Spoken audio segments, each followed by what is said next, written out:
Good afternoon, everyone. I'm Neil Love from Research to Practice, and welcome to Expert Second Opinion. As today, our clinical investigator faculty is going to discuss the optimal management of myelofibrosis and systemic mastocytosis. We do have a great faculty today from the far side of the stage, Drs. Jeanne Palmer, Stephen O, Raajit Rampal, Professor Claire Harrison, and Dr. Andrew Kuykendall. As in all of our programs, we will be discussing the use of unapproved agents and regimens, so please consult the package inserts for all these products for more specific information. We are going to show a bunch of videos here today. We do that for most of our meetings. We have a general medical oncologist today, though we have some clinical investigators, 3 of them, who will be presenting cases. We're really fortunate to have the faculty here, but we also have Drs. Bose, Mascarenas, and Michaelis, who met with me over the last month or so, and I chatted with them. What do you think we should just ask the faculty? And they verbalized, they presented cases to me, they gave me some ideas, and you'll see some excerpts of those conversations as we go through. Here's where we're heading today. We're going to start out talking about upfront therapy, myelofibrosis in patients with severe cytopenias. Then we'll talk about the anemic patient, the thrombocytopenic patient, novel agents under investigation, including therapies for anemia. And then finally, we'll talk about systemic mastocytosis. So we're going to begin. Jeanne, if you could walk us through some of the key data points and the decision-making in the upfront situation in the absence of cytopenias. All right, excellent. Thank you so much for including me on this fantastic panel of great colleagues. And what I'm going to talk about is some of the upfront decision-making that you make for patients with myelofibrosis who do not have cytopenias. All right, so I'll start with a case presentation. This is a 51-year-old female who was recently diagnosed with myelofibrosis when she presented with mild anemia and leukocytosis. Her hemoglobin was 11.2, white blood cell count 15.2 with a leukoerythroblastic picture, platelets 190, her spleen was about 5 centimeters below the left costal margin, and she had a JAK2 V617F mutation present, however, no other somatic mutations. And at the time, she reported some night sweats and about a 15-pound weight loss. So when I see new myelofibrosis patients in the clinic, I think that the overarching way I sort of start the conversation is using this PASS assessment. And what it looks at is sort of prognostic scoring systems, and this helps us with thinking in the future about potential for transplant at some point, whether that's going to be an option and what that timing looks like. I also look to see what their blood counts are, whether they have anemia or thrombocytopenia. And then some of the more important assessments are really looking at the systemic symptoms that a patient has and their spleen size. And this can be on physical exam, but I usually also get an ultrasound for the patients that maybe I can't feel the spleen as well. And when you look at the NCCN guidelines, a lot of this decision-making on upfront treatment really depends on the symptom burden, and then you take into account what their blood counts look like. So to treat or not to treat, you can have a patient who has myelofibrosis, and they can come in and they say, I feel totally fine. I had no idea anything was wrong. But many of them come in with a fairly substantial symptom burden. And one of the ways that I like to assess that in the clinic is by using this MPN-TSS. And this assesses a number of different symptoms. Granted, none of them are really specific, but they all are certainly helpful in creating a picture of somebody who has myelofibrosis. And that's a good tool to use also to follow symptoms over time. So when somebody has symptoms and spleen enlargement, we always think of JAK inhibitors. And this is going to go back to some data that was published a number of years back, looking at the 2 COMFORT studies, which were the 2 studies that got ruxolitinib approved. And the first one was COMFORT 1, which was a double-blind placebo-controlled trial of ruxolitinib. This was done in the United States. And then there was the trial COMFORT 2, which was done in Europe, which was JAK inhibitor with ruxolitinib versus best available therapy. Patients were randomized, and both of these had crossover potentials later on. So just to kind of review some of the basic endpoints, just to kind of level set, the way that we detect response in somebody who has myelofibrosis is we look at a decrease in the symptom burden, and we look at a decrease in the spleen volume. And what we want to see is a spleen volume reduction of 35% or greater, and we want to see the symptom score go down by 50%. So in the COMFORT-1 study, this is looking at the different endpoints. One of them is spleen volume reduction. Now, going down, obviously, is a good thing because you want the spleen to shrink. And so you see the waterfall plots here, the green with ruxolitinib and the black with placebo. And then you see the total symptom score. And again, this is another one. Going down is good. And in this one, you'll see that a number of patients also received or had a very good symptom reduction. The COMFORT-2 efficacy, they did not use the MPN TSS, but they did look at the spleen volume reduction. And as would be expected in ruxolitinib, there's a much improved spleen response as compared to those who got best available therapy. Now, one of the things they did looking at this, the thing of COMFORT-2 is that they actually had an endpoint at 48 weeks as opposed to 24 weeks, and that patients could only really transfer over and cross over at the point where they had progression.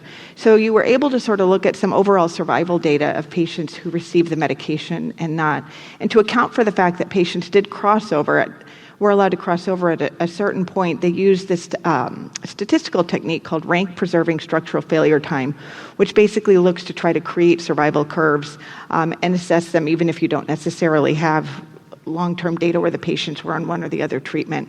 And it did demonstrate that there was a survival advantage to patients who got ruxolitinib. Now, one of the things we said is how can we tell who's going to have overall survival benefit from these drugs? So one thing is spleen volume reduction. So those patients who received had achieved greater than 50% reduction in the palpable spleen length, it was associated with a longer survival as compared to those who had less than 25% reduction. And one of the other things that was looked at is we all know when you start ruxolitinib, one of the biggest side effects we see is anemia. Almost everyone gets anemia and thrombocytopenia, generally lasts for 3 to 4 months and then often will start to recover. Now, as we also know, when we look at prognostic scoring systems, anemia is associated with a higher risk on these prognostic scoring systems. So how do we reconcile this? So they look back at some of the COMFORT studies and actually determined that even if a patient had a drop in their hemoglobin with the initiation of ruxolitinib, it didn't necessarily give them the same negative prognostic features that they would have if they had a drop in their hemoglobin otherwise, as evidenced by those in the best available therapy arm. Now, after the COMFORT studies, ruxolitinib was approved in the United States, but there are many places where it was not approved yet. So they had this JUMP study, and this study was basically designed to capture patients and provide them with access to ruxolitinib in the event that they weren't able to get it because it wasn't approved in their where they lived. And this looked at patients with myelofibrosis. Now, one point here, in the COMFORT studies, it was high risk and intermediate 2 risk.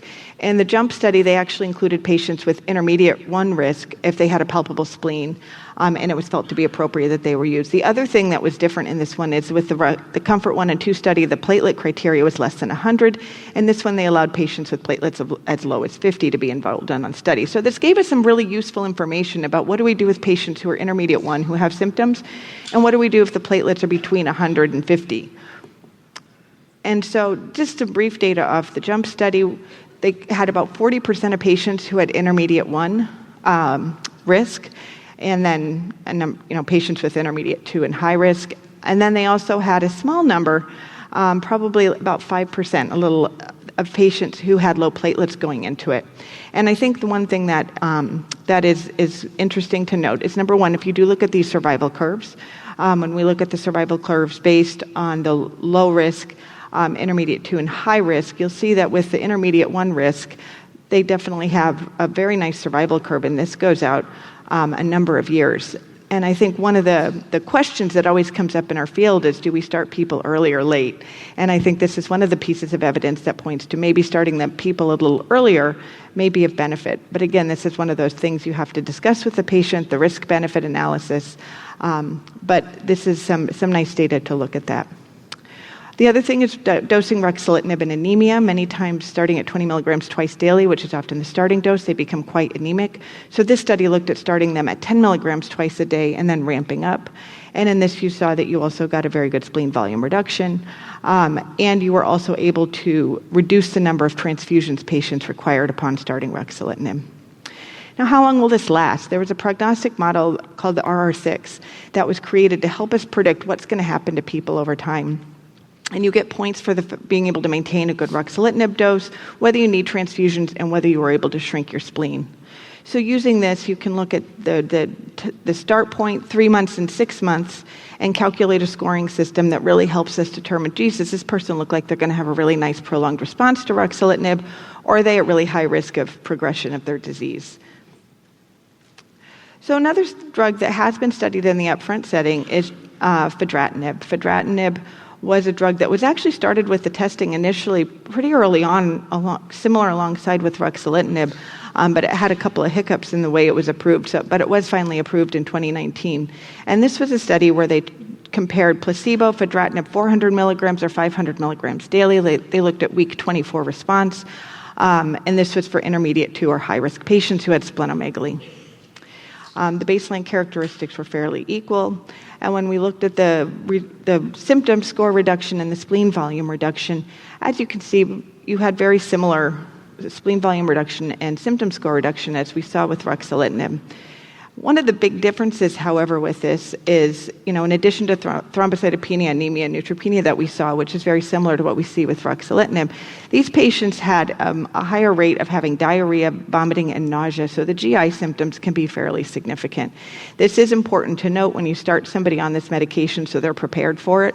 There's also some data that suggests that it does improve over time. One thing to consider with fedratinib, there is a black box warning. There was question of cases of Wernicke's encephalopathy. Now, when it was carefully reviewed, it was found that 3 cases weren't. 1 case was confirmed, and then 2 cases were confirmed, but they actually resolved without even holding the fedratinib. So after that expert review, it was felt that this probably wasn't such a big consideration. Nonetheless, it's always recommended to check a thiamine and to replace it. Now, the progression-free survival of fedratinib has also been looked at in these patients, and as you can see, patients who were on the fedratinib definitely had an improved progression-free survival. So how do we define failure? First of all, they don't respond. Second of all, they may actually have a response but then lose it. There can be intolerance or treatment-related toxicities like anemia. Sometimes patients stop the medication because of financial reasons or other reasons. And then there's disease progression, which we generally think of as accelerated phase, transformation to blast phase, or acute leukemia. And so the prognosis after ruxolitinib discontinuation is definitely not great. We often will see clonal evolution, and the median survival drops substantially. So in this case, many times we can think of using Jakarta, especially if they have preserved blood counts. You'll hear more about what you do if they have anemia and thrombocytopenia later on. And this was the study using fedratinib in second-line therapy post-ruxolitinib failure. And they found that about 30% of patients who failed ruxolitinib would have a good spleen response to fedratinib, therefore making it a very good second-line option for patients who have good blood counts. And so conclusions, ruxolitinib remains an excellent frontline agent for the treatment of myelofibrosis. We do know that progression of ruxolitinib is associated with a poor prognosis. Fedratinib is also a good second choice in those with adequate blood counts and has shown efficacy in ruxolitinib failures. Obviously, there's a lot of things that we aren't able to achieve with these medications, and future therapies will need to focus on improving the duration of response as well as this elusive disease modification that we all hope and desire. So that is the end, and thank you very much for your attention. Thanks so much, Jeanne. Before we get to the first case, just a couple questions sort of occurred to me as Jeanne was talking. Andrew, in the trials of myelofibrosis, they use formal symptom scores and assessment. For docs in practice community, do you recommend using these formal approaches? Are there any electronic, easy ways to do it? Yeah, I would love them to be electronically integrated into some of our EMRs. It's just very challenging to do that. The success rate of being able to do that is quite rare. I do think having formal symptom assessments is an important part. It's a little bit cumbersome and probably difficult to integrate into the entirety of practice, but certainly when you're thinking about starting someone on a JAK inhibitor, I think it helps to do some formal assessment, whether it's for myelofibrosis or even for polycythemia vera. These are actually linked within the NCCN guidelines, so you can find them pretty quickly, have patients fill out the survey, and that it gives you an objective objective measurement of the symptoms they're going through. That can be done repeatedly throughout their therapy, and get more of an objective stance of are they improving? Because it's really difficult sometimes to remember how you felt at the beginning of therapy. And just another question to Claire. Can you comment a little bit on fedratinib, your clinical experience with it, what you say to patients, how you prepare them to receive it, and in what situations you're using it? Yeah, so great question. Clearly, fedratinib is a drug that is very effective in the front and in the second-line setting, but it has a unique side effect profile, as very nicely explained. So I think the first thing to do is to prepare the patient to understand what their nutritional status is, and there's a little worry about thiamine, and thiamine is very tricky to get measured routinely. The results come back slowly. You have to cover the tube with tin foil, etc. So I usually give all my patients thiamine supplements. And I would also routinely give them an antiemetic and an antidiarrheal therapy. And another top tip from me in practice is I usually tell them to take that drug with food, because I generally find that it helps with the GI toxicity. But it is a very effective drug, and it's useful to have an alternative. So let's go to our first case. And Raajit, I'm going to ask you to respond once you hear your colleague down the road presenting this 75-year-old woman, presents symptomatic JAK2 V617F mutant primary MF with a hemoglobin of 9.9 and a normal platelet count.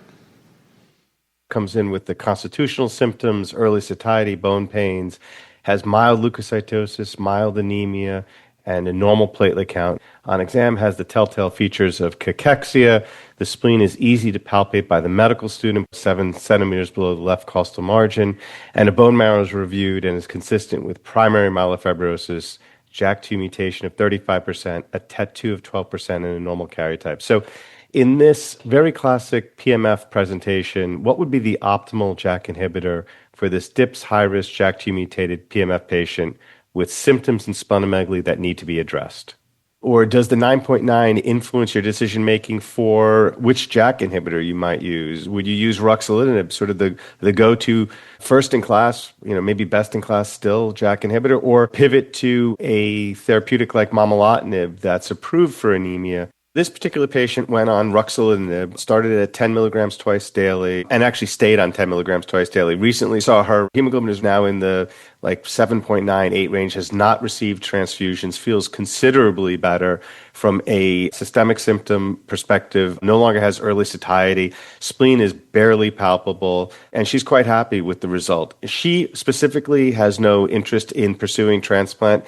She lives far away. Her husband has medical issues. She's quite content and quite happy with the response so far with single-agent ruxolitinib. I would definitely be interested to hear from my colleagues what negative quality of life aspects surround their Rux-treated patients. In the comfort studies, we did see easy bruising, dizziness, and headaches. They're usually mild grade. So Raajit, any thoughts about management of patients in this type of situation?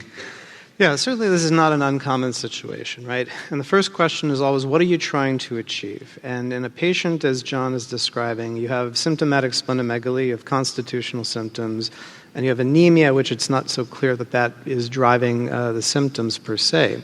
Now, using ruxolitinib in this case is absolutely a standard of care, right? And you've heard the data from Jeanne in terms of what we can expect improvements in terms of the spleen and symptoms.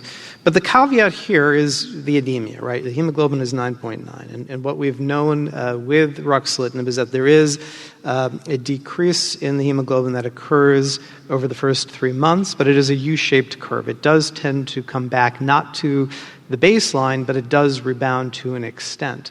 And the question really is that anemia going to be tolerable for the patient?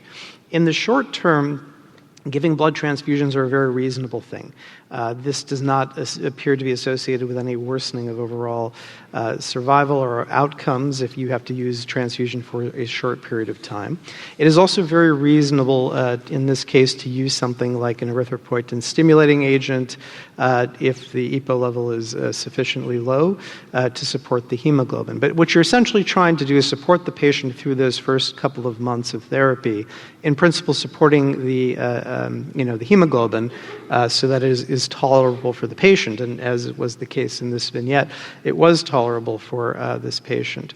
Now, what about momelotinib? As John raised, the question, momelotinib is approved for anemic patients with myelofibrosis, and could that be a reasonable choice in this scenario? The answer is yes. We know that, from the simplified data, which was a randomized trial of ruxolitinib versus momelotinib in untreated patients with myelofibrosis, there really was no difference in spleen effect between the two drugs. So one can reasonably expect the same things from both drugs for spleen.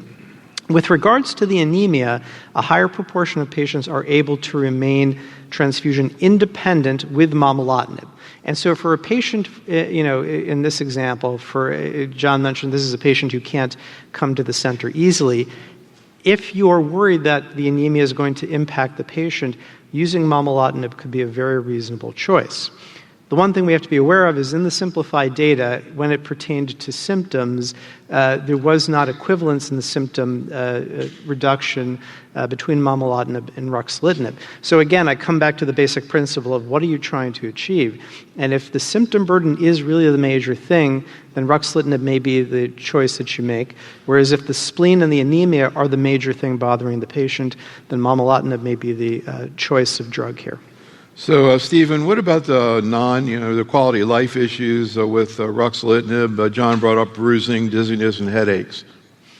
Yeah, I would say overall, ruxolitinib, in my experience, tends to be very well tolerated. With these things can certainly occur, but generally speaking, not a big sort of problematic issue. GI side effects are relatively minimal. The biggest, I think, thing that comes up in particular, as in my practice, we've moved increasingly towards using ruxolitinib with sort of less advanced patients, is weight gain. So, if the patient had lost 30 pounds prior to starting treatment and they gain most of that back, that's in many ways desirable. But for those that did not have significant weight loss, in some cases, adding 20 or 30 pounds on treatment with ruxolitinib begins to be much more of an issue. So that's in many ways, one of the bigger issues, in addition to non-melanoma skin cancer, that factor into my consideration with ruxolitinib. Yeah, we actually, Dr. Bose brought up the issue of weight gain, and he actually brought up the question of whether GLP-1 drugs have ever been used in that situation or studied. Claire, are you aware of that? Well, a lot of people in the UK taking GLP-1 drugs, and maybe we know about it and maybe we don't. I mean, I think weight gain is a problem. We're switching one disease and adding another one. I personally prefer to warn my patients about it and try to encourage a healthy lifestyle. So, Jeanne, Dr. McKellis had a bunch of questions related to general management. I'll be curious what your thoughts are. One of the things I'm always interested in is how my colleagues think about an asymptomatic myelofibrosis patient. Maybe they have a white count of 12 or 13 with a leukocytosis. Maybe their platelets are in the 5 to 600s. They feel well. Their spleen is not causing them symptoms, and they're going about their daily life. Is this somebody that you think warrants treatment, or is this somebody that you would observe alone? How often do you people find that a reread changes treatment or a central read makes a difference for a patient? Are you routinely getting all of the bone marrows that are done elsewhere reread at your own institution? And how can that be helpful for the patients? And when do you think that's not necessary versus necessary? One of the things that I always have trouble with is triple negative. So individuals with myelofibrosis without a driver mutation, they may even have splenomegaly. How often are those cases really myelofibrosis secondary to a non-clonal event? Are we missing other secondary causes that we should be looking for? So, Jeanne, Stephen kind of alluded to the issue of maybe using ruxolitinib a little bit earlier than we did in the past. Any thoughts about treating asymptomatic patients? Right. So with asymptomatic patients, I think it really becomes a discussion of the risk and benefit analysis and really trying to explain what we know and what we don't know. Because I feel that's one of those things where you really need a good shared decision making. I'm usually not super enthusiastic to start patients on JAK inhibitors, especially if the spleen's only minimally enlarged. But I do discuss with them that there may be some suggestion that if you shrink the spleen, that they live longer. That being said, that's on data on patients who probably were a little bit more advanced with their myelofibrosis. So that's one of those areas that I think you can get a lot of people in the room and they won't agree on. But I do think it's worth mentioning to patients, but it's not something that I particularly push for. Do you want me to keep going with the next question? Yeah, sure. Okay. So rereads of pathology are most helpful in patients who have essential thrombocythemia, actually, because many times they'll actually have myelofibrosis or they'll have prefibrotic myelofibrosis, which may impact how you counsel them. When they have overt myelofibrosis with, definite scar tissue, that is helpful. Now, the caveat would be, as in triple-negative disease, it'll be really important that you look for the changes in megakaryocytes and some of those other characteristic features, because myelodysplastic syndrome, CML, both can have fibrosis as part of the disease. So really making sure that somebody is able to look for those other things, especially when there's not a JAK2 or there's not a calreticulin or MPL. But I do think I always have pathology samples read. It's very seldom that they actually come up with a different diagnosis. So, Andrew, anything you want to say about these first 2 points that Jeanne makes? And also, what about the patient with triple-negative disease and other secondary causes? Yeah, in terms of the triple-negative, my definition of a triple-negative situation is having to do a meeting, dinner, and drinks with Steve. But aside from that, I think triple-negative is always raises an antenna, because we know that the vast majority of these patients have a mutation in JAK2 MPL or CALR that drives their disease. And so, historically, when triple-negative was being defined, we didn't really have as much and as good of testing as we have for CALR now. So, we were missing a lot of the CALR mutations. And so I tend to, when I see triple-negative, I think, okay, is there an alternative cause for the fibrosis?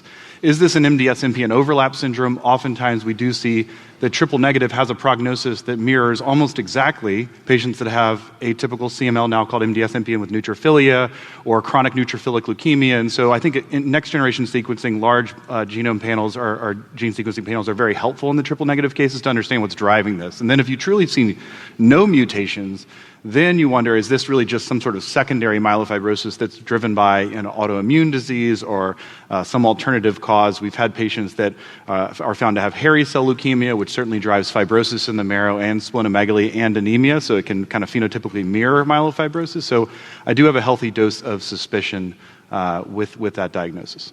All right, so I'm going to turn now to Dr. Bose, who has another question. Raajit, I'll be curious to your thoughts about this. Mm-hmm. Let's say you have somebody who's doing well from an MF standpoint, right? You're happy with their counts, you're happy with their spleen response, symptoms are well controlled, but they're having repeated skin cancers. Let's say they're having a basal cell or a squamous cell, removed every month. I have patients where it's at least that frequent, sometimes more frequent. And you're getting uncomfortable with this because you know that at the end of the day, Rux is probably playing a role in them getting, increasing frequency of these non-melanoma skin cancers. So here, what I would love to get everyone's thoughts on is what to switch to. What about weight gain with ruxolitinib?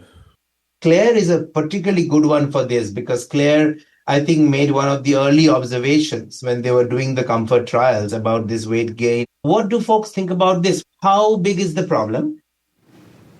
So, Raajit, any thoughts? What's your experience in terms of you seen situations like this with multiple skin cancers? We were talking about this morning on CLL also. Yeah, so one of the practice changes that we've made over the last few years is that when we put a patient on ruxolitinib, we advise that they see dermatology once a year for a full body screening. So this has become our standard component of practice for any patient on ruxolitinib.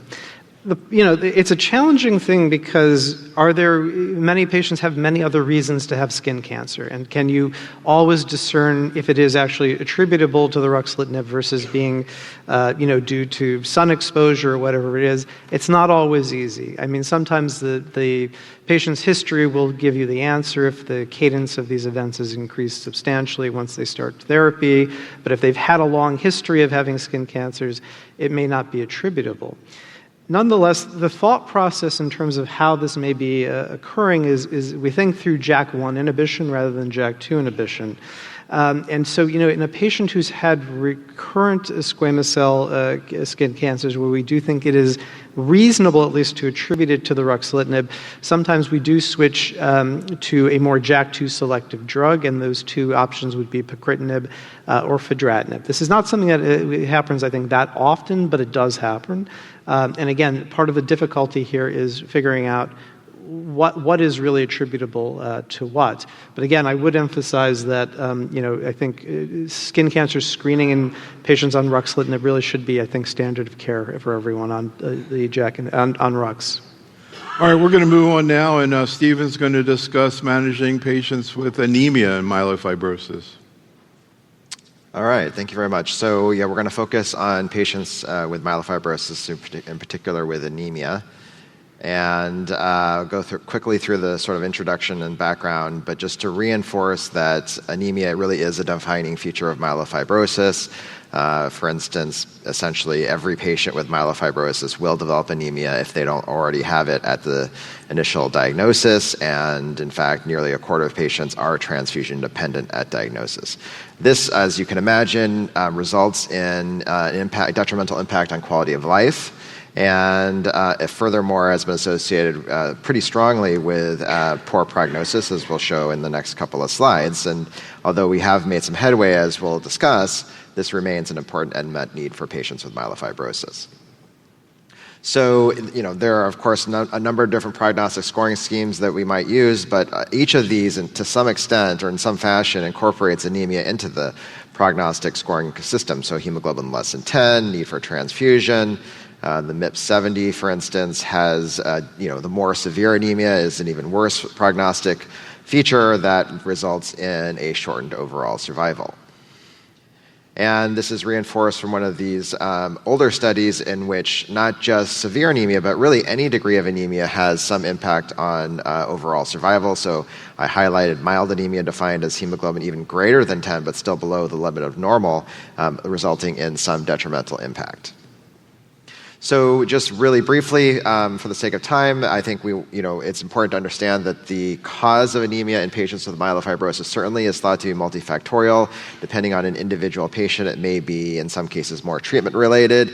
It may be due to any number of these different factors underlying that anemia, and that, of course, relates into how we think about how to approach that anemia in an individual patient.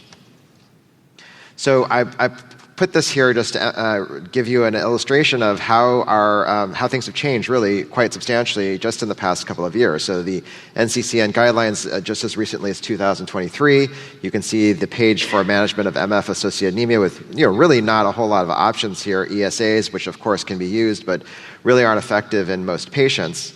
Whereas today, here we are in 2025, and this has been completely reorganized, and this is related to the different type of JAK inhibitors that we might use, whether we might try to combine something with a JAK inhibitor or switch from one to another JAK inhibitor. So again, I won't go into this in detail here, but just to give you that idea of how much this landscape has changed, and yet still we have much further to go.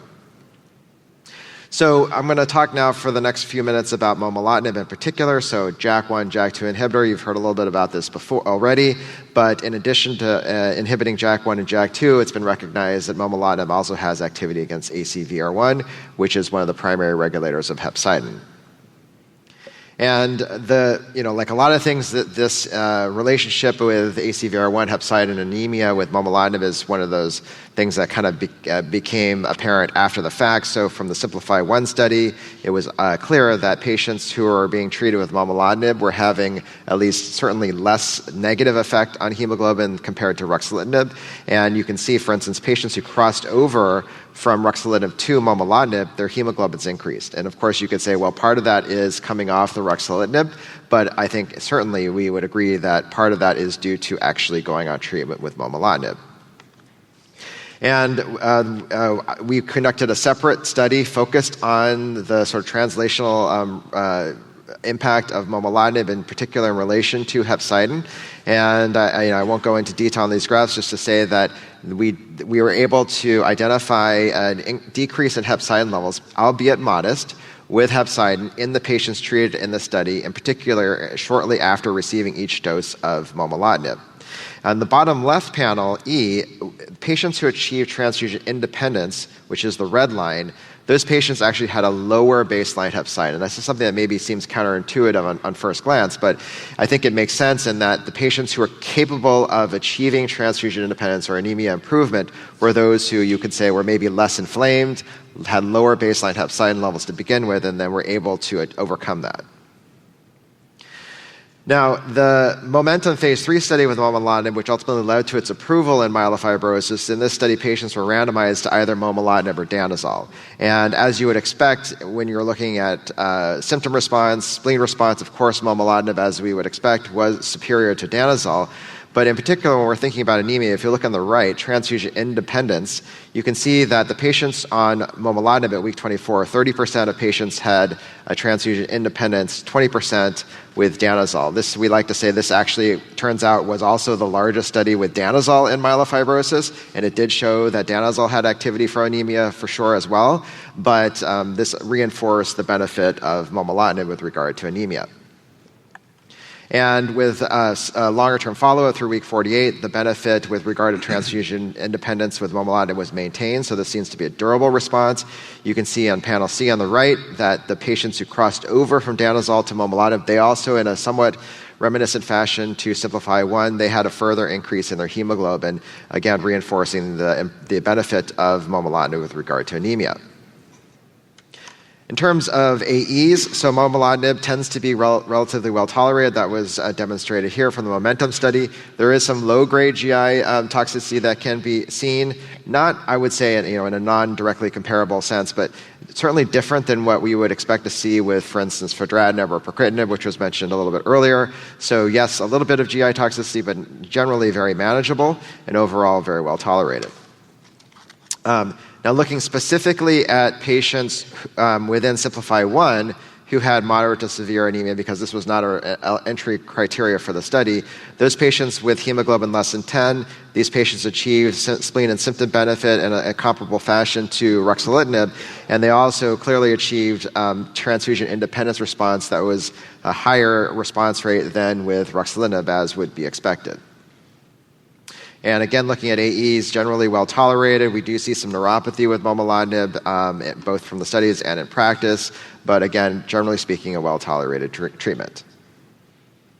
And then I'll just highlight briefly a couple of presentations that will be throughout the ASH meeting here, further looking at a subgroup analysis with momelotinib from the different studies, Simplify-1, for instance, and really trying to fully understand what is that benefit with regard to momelotinib as it relates to anemia, and then when we think about that relationship to prognosis and overall survival, how does that relate? And so further analysis ongoing, including also looking at any relationship to baseline erythropoietin levels. Okay, and then one more slide, I think, on momelotinib. So this was another study from Simplify-1 where looking at the degree of bone marrow fibrosis and any relationship to response, it turns out that all of the response metrics from Simplify-1, there really was no direct relationship to underlying bone marrow fibrosis at baseline or over time. And that really, you can look at this a couple of different ways, but one I think take home from this is that anemia response could be achieved regardless of any change, worsening, or benefit with regard to bone marrow fibrosis in this context. Okay, so switching gears for a couple of minutes now on pacritinib. So again, sort of after the fact, turns out that it was recognized that pacritinib also has activity against ACVR1. And this was demonstrated through showing that pacritinib specifically blocks signaling downstream of ACVR1, resulting in a decrease in SPAD activation, and also in vitro demonstrating that pacritinib decreases gene expression of the hepcidin gene. And then going back to look at the PERSIST-2 study data, it turns out that, yes, there is some degree of anemia benefit that is apparent, keeping in mind that the numbers are relatively small. But in the PERSIST-2 study data, it was apparent that patients who were treated with pacritinib had a higher likelihood of achieving transfusion independence by whichever criteria might be used, and that if you sort of slice and dice this depending on JAK2 status, prior ruxolitinib, and so on and so forth, that difference was still apparent. And if you look at another way in terms of at least a 50% reduction in transfusion burden, this also favored pacritinib in the PERSIST-2 study data. And then I'll just highlight briefly, there's a number of presentations throughout ASH related to pacritinib and also better understanding its benefit in terms of anemia and other factors. And I think that is the end of my slides. Thank you. So a couple of questions from the audience. Claire, Matthew wants to know, how do you adjust the starting dose of ruxolitinib based on hemoglobin? Chepsy wants to know, how low can you go with ruxolitinib? Is 5 milligrams too low? So, as many of you will know, the starting dose of ruxolitinib is actually based on the platelet count for the patient. So, in general, this is a twice-a-day drug. It has a relatively short PK. I think it's 2 to 3 hours. I would sometimes adjust the dose of ruxolitinib down in a patient initially who might not tolerate anemia very well or may live far from the office, like John's patient. And Jeanne, you very nicely showed the data from the REALIZE study where actually patients were started on 10 milligrams twice a day with a target of getting the dose up. So I think it is important, though, for colleagues to realize that in general, the patient will benefit more if you are able to push the dose of ruxolitinib up to the maximum tolerated. And then how low can you go? Well, if you look at the RR6 model, you're supposed to have a patient on 40 milligrams total daily. I think very few patients are on that. There's some real-world evidence data suggesting 10 milligrams twice a day is a good dose. But I think it really depends on the patient in front of you and what target you have for them. But I think anything in reality below 5 milligrams twice a day is too low. One more quick one from Tim. Maybe he went to our CLL session because he says, can time-limited therapy with Rux or fedratinib be considered? I haven't heard that term in MF, but of course we use it a lot with CLL. Do you ever give people holidays from treatment? Well, there was some information about patients having re-challenge with ruxolitinib. Generally, we do sometimes have to stop it. For example, if we're treating, I think there was a case series Aaron presented where patients stopped the drug because they had tuberculosis. So they needed to have their TB treated and then they were re-challenged, and Francesca Palandri has shown re-challenge. But in general, if you stop ruxolitinib, the spleen and symptoms come back very quickly, and there's a risk, of course, of rebound as well. So I think the shorter answer would have been no. That's a good one. So, Andrew, I'd like you to listen to this case from Dr. McCallis and give your response, and also maybe just talk a little bit about how you think through patients presenting with anemia. Here's the case. This is a 72-year-old gentleman with splenomegaly. He has 1 to 2% circulating blasts and a very high LDH, mildly elevated creatinine. So he presents with just mild leukocytosis, or not too suppressed platelet count, and a hemoglobin of 8.6. In this gentleman, what would be your thinking about which JAK inhibitor to start, if any, and how would you sort through that with him, given the evidence we have on pacritinib and momelotinib, knowing that what we really want to do in him is ideally prevent him from needing blood transfusions and shrink his spleen. So I put him on a clinical trial for momelotinib at the time, and his hemoglobin had improved. We know that anemia is like a marker for sort of more significant disease, and none of us like to see our patients become transfusion dependent. One question I have is, how do you, for example, Dr. O, think about using pacritinib versus momelotinib for the anemic patient? Andrew? Even though that question was clearly for Dr. O, I'll take it, which is so. So I think the question is, and Raajit touched on this a little bit when kind of thinking through initial decision on JAK inhibitors for patients that have both splenomegaly and anemia. I think you have to take into account what's your goal of therapy for that specific patient, what's causing them the most problems, and what do you expect out of your therapies. And so With Raajit's question, I think the patient started with a hemoglobin of 9.9. Here it's a little bit lower at 8.6. The patient has significant splenomegaly. I think we know that your options are probably, because I think the platelets were relatively intact, your options are probably going to be ruxolitinib or momelotinib or clinical trial. Kind of throwing aside our clinical trial, momelotinib seems to be kind of the utopian idea that could address spleen symptoms and anemia.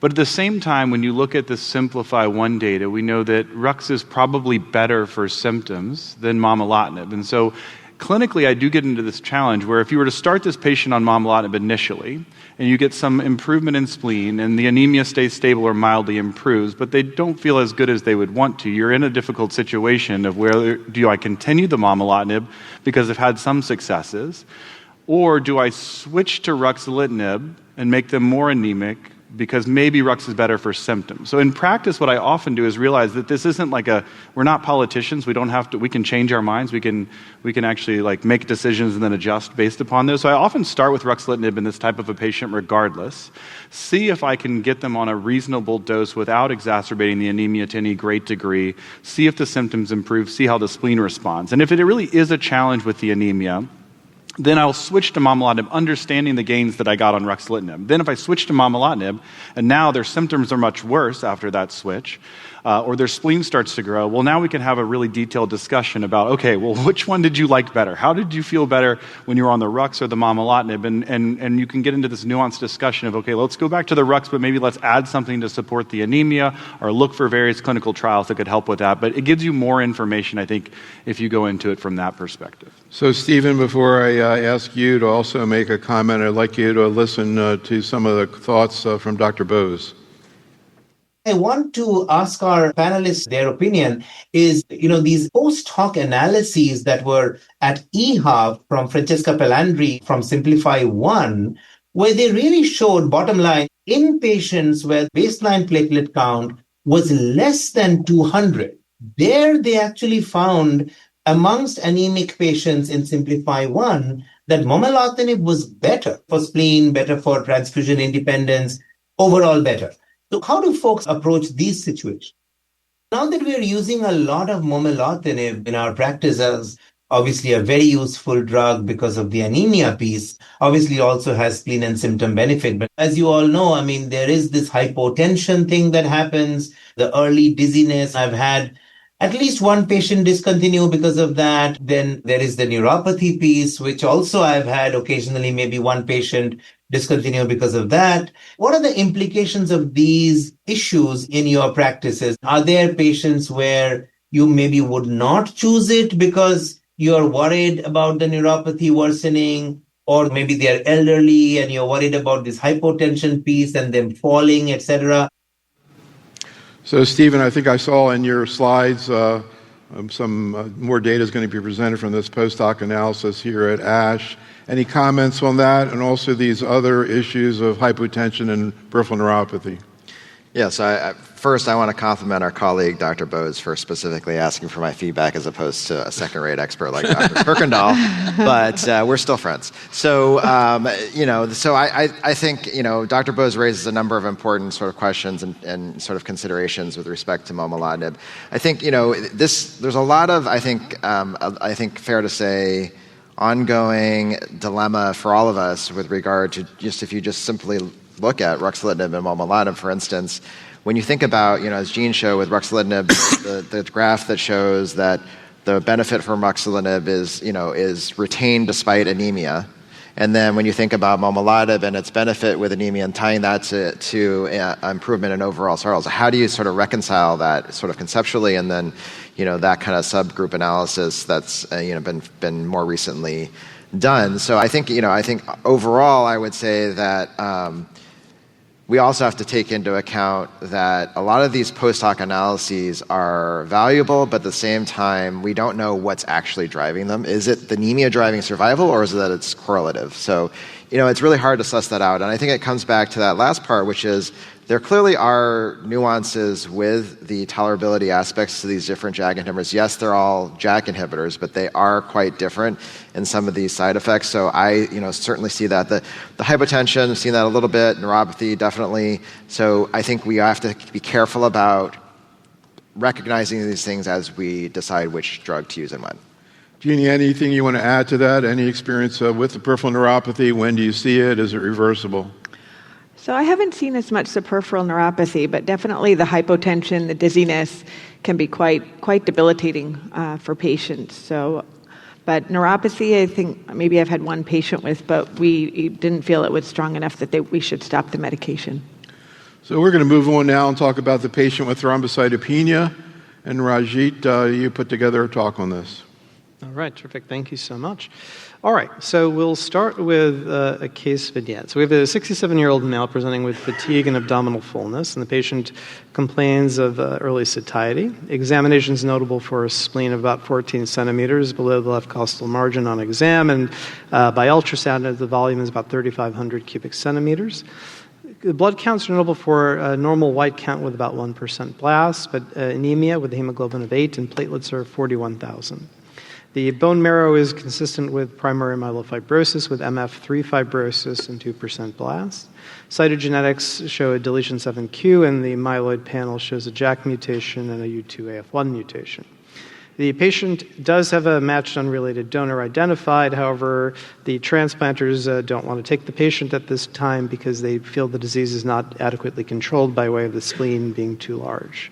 So this is not the most common type of myelofibrosis patient we see, but these are the patients that are really quite challenging because we are in a bit of a conundrum as to how to control the disease adequately while having concomitant and established cytopenias. So there's a lot of different ways to think about myelofibrosis, but one way to break down myelofibrosis, which really I think is a spectrum of disease, is to break it down into proliferative and cytopenic disease. And proliferative patients more often than not tend to be the post-ET and the post-PV myelofibrosis patients, where often they still have evidence of thrombocytosis, sometimes even erythrocytosis present, as opposed to a patient like this who is primary myelofibrosis and is presenting as a cytopenic phenotype. And these are, I think, very much sort of the two camps of patients that we do often see. There are other things that have been correlated with these two phenotypes, but I think there's more to be learned there. But either way, I think this is one way to think about, patients with myelofibrosis. Now, thrombocytopenia, if I were to sort of rank anemia and thrombocytopenia as to what's more problematic, I would say thrombocytopenia, because you at least have some recourse with anemia. You have things like ESAs, whereas we really don't use stimulating agents to help the platelet count in myelofibrosis. So the incidence of thrombocytopenia is about 25% in newly diagnosed MF, but the prevalence goes up to about 68% across the board. So this is certainly not an uncommon problem in clinical practice. And the problem is that thrombocytopenia by itself is an independent poor prognostic factor in terms of overall survival. And patients with thrombocytopenia have a worse overall survival. And this is also on a more granular level having to do with the degree of thrombocytopenia. The more thrombocytopenic the patient, the worse their overall survival. And so, again, this is a very high-risk patient when we think about the patient vignette as a whole. It's interesting, in fact, thrombocytopenic patients also seem to have somewhat of a worsened symptom burden for reasons I think we don't really understand, but at least from one study, there has been evidence that these patients do have more symptomatic manifestation of disease. And importantly, thrombocytopenia and anemia often do co-occur, actually quite often.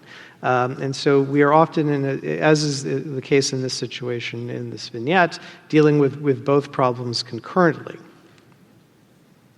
Now, we've kind of gone through a lot of the JAK inhibitor landscape today, but really just to kind of highlight a couple of things. Pacritinib is a drug that is approved for use in patients with profound thrombocytopenia, and it's really essentially unrestricted in patients with thrombocytopenia. And momelotinib as well is a drug that is actually labeled to be used with a platelet count of 25,000 and higher. So both of these drugs are drugs that we can use in patients with profound thrombocytopenia. As Steve had mentioned, both pacritinib and momelotinib have ACVR1 inhibition activity, which speaks to their ability to help with anemia. And I won't focus too much on that since Steve's gone into this. But this is an important thing because, prior to having pacritinib and momelotinib, we were often dealing with suboptimal doses of ruxolitinib. We were giving patients 5 BID or even 5 once a day when their platelets were below 50,000. And what we know from the data, as was discussed earlier with ruxolitinib, that is a dose that is really largely ineffectual. And so we were really palliating patients. But now we have the ability to give full doses of JAK inhibitors in patients with profound thrombocytopenia. So I'll focus a little bit on pacritinib. Pacritinib was approved in 2022. It doesn't have JAK1 inhibitor activity, but it is more of a JAK2 inhibitor, and it has some other things that it hits as well, like FLT3 and ACVR1.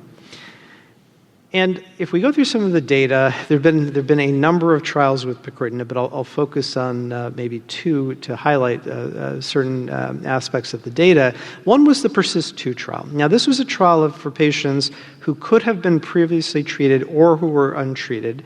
They could have had prior JAK inhibitors, and they were randomized to either pacritinib 400 daily, 200 BID, which is the dose we use in practice, or BAT, which did include JAK inhibitors. And the endpoint here was a spleen volume response by 35%, as well as a total symptom score reduction by 50%. If we look at the baseline characteristics, the thing that I think I want to draw your attention to here is if you look at platelet count, less than 50,000, there we go right there, this was 42% of patients in the pacritinib arm versus 44% of patients in the BAT arm. So this is really reflecting the patients who we're most worried about as it pertains to thrombocytopenia, the profoundly thrombocytopenic patients. A number of patients were also red blood cell transfusion dependent. And in the BAT arm, the most commonly used drug was ruxolitinib. Most patients on study were at doses of less than 5 milligrams twice daily, just to put the data into context. So in the intention to treat population, pacritinib was clearly superior to best available therapy in terms of spleen size reduction, and the same thing was true in terms of symptom burden reduction, 22% and 35% respectively. And in the patients who had a platelet count of less than 50,000, right, the same pattern was observed. The numbers are too small for a statistical analysis, but either way, this clearly showed benefit over conventional best available therapy, which again, most often was really low dose ruxolitinib.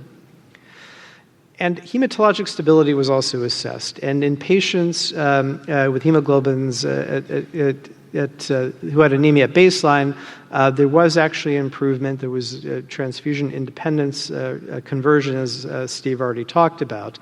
And so that is a positive sign with regards to anemia. Now, what about adverse events? So the most common non-hematologic adverse events are largely GI, diarrhea, nausea, and occasionally vomiting. The diarrhea with pacritinib often abates after several weeks, but similar to how you would manage a patient on fedratinib, we often give patients prophylactic antidiarrheals and antiemetics to support them through the first couple of weeks. In the vast majority of cases, the diarrhea does abate, as does the nausea. With the initial studies of this drug, there was a signal for increased bleeding that did result in an FDA hold, and this was subsequently lifted as more data emerged, showing that there was really no difference between available therapies and pacritinib for both bleeding and cardiac events, but just to make people aware of that. The one thing to keep in mind, though, from this is that it is advised that pacritinib is stopped several days before a surgical procedure. So for a major surgical procedure, we do discontinue pacritinib temporarily. Now, one of the things that's come from a post-hoc analysis was that we've seen a overall survival benefit, as Jeanne talked about with ruxolitinib. But in fact, in patients who do have a response to pacritinib by way of a reduction in spleen volume, there does appear to be a overall survival benefit. Again, this is a post hoc analysis, and the trial was not powered to make this assertion, but nonetheless, there is data that does support this idea. And the same thing is true in patients who have a symptom burden reduction by 10% or more. There does seem to be a benefit in terms of overall survival. Now, another trial of pacritinib that was done subsequent to that PERSIST-2 study was the PAC-203 study, which was a safety and dose-finding study. And there was, again, 3 different doses of pacritinib. The relevant point here is that pacritinib 200 BID is our dose in practice. And so keeping that in mind, here you see the baseline characteristics of the patients. And again, some of these patients in this study were, in fact, platelet transfusion dependent, right? So we are really talking about the most thrombocytopenic patients that we take care of. But in this population, as was the case with the PERSIST-2 data, if we look at the spleen volume reductions, and again, let's just pay attention to the 200 BID dosing, we do see that the majority of patients did have a spleen size reduction, and reduction in the patients with the most severe thrombocytopenia occurred in about 31% of patients. So again, we do see benefit in the, I think, sickest of our patients. And there was a dose dependency here. And so different doses can still procure a response.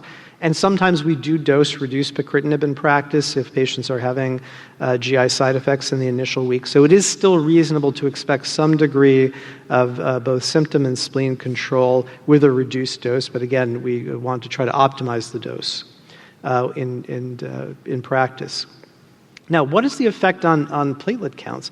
This is a really nice presentation from, I believe, ASH last year, which showed that in patients who are on pacritinib, you do see perhaps some slight increase over time in the platelet count. But largely, I think the argument one can make is that there is stability. So in other words, you aren't expecting an abrupt drop in platelets. Now, with any JAK inhibitor, you can get some degree of thrombocytopenia, so it's not a safeguard against it. But in the majority of patients, platelet stability is achieved. And again, adverse events here were very much similar to what I showed you with the PERSIST-2 data in terms of GI side effects. Again, some degree of thrombocytopenia and anemia as well. And here is another, this was, from 2 years ago, showing platelet response in patients with pacritinib over time. So again, stability is a reasonable expectation with use of the drug. There is an ongoing trial now, which is not open in the U.S. anymore, the Pacifica trial, which is a phase 3 study of pacritinib versus physician choice in patients with primary or secondary myelofibrosis and severe thrombocytopenia. And the physician choice here is Rux 5 BID, Hydrea or Danazol corticosteroids. This is not read out yet, but this will be another piece of data that hopefully will help support continuing utilization of the drug. And finally, as Steve has already gone through a lot of the data for momelotinib, the only thing I want to point out is the phase 3 Momentum study, which was a study of patients with anemia and symptoms who had prior therapies. This study allowed patients with a platelet count of 25,000 and higher, and that is carried over into the label. So again, you can use momelotinib in thrombocytopenic patients, but again, 25,000 is kind of your barrier where you have to hold the drug. So just to quickly summarize everything, cytopenic patients are the ones I think we often worry about the most. And we can use pacritinib without restriction in regards to thrombocytopenia in patients with myelofibrosis. Anemia can improve with pacritinib, and again, we do see anemia commonly in conjunction with thrombocytopenia. Side effects to be aware of are mostly GI. They are transient, but it's important to provide prophylaxis to patients in the first few weeks to get them through that. And again, momelotinib can be used in patients with a platelet count as low as 25,000. So I'll end there.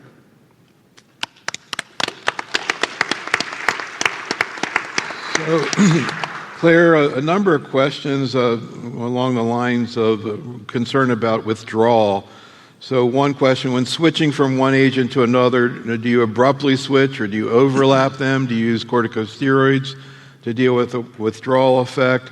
Another person says, we've tried to switch a couple of patients from Rux to momelotinib, and the patients felt, quote, awful, a variety of systemic constitutional symptoms.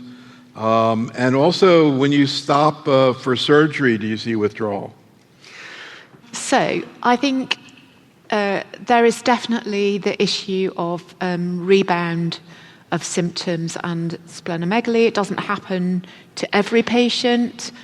There's some very nice real-world evidence data from Italy pointing out that actually many patients can stop a JAK inhibitor without a problem, but there is a recommendation for tapering. But some patients can have really severe problems, splenic rupture, an ARDS type picture, etc. So this is a situation where you do need to be cautious.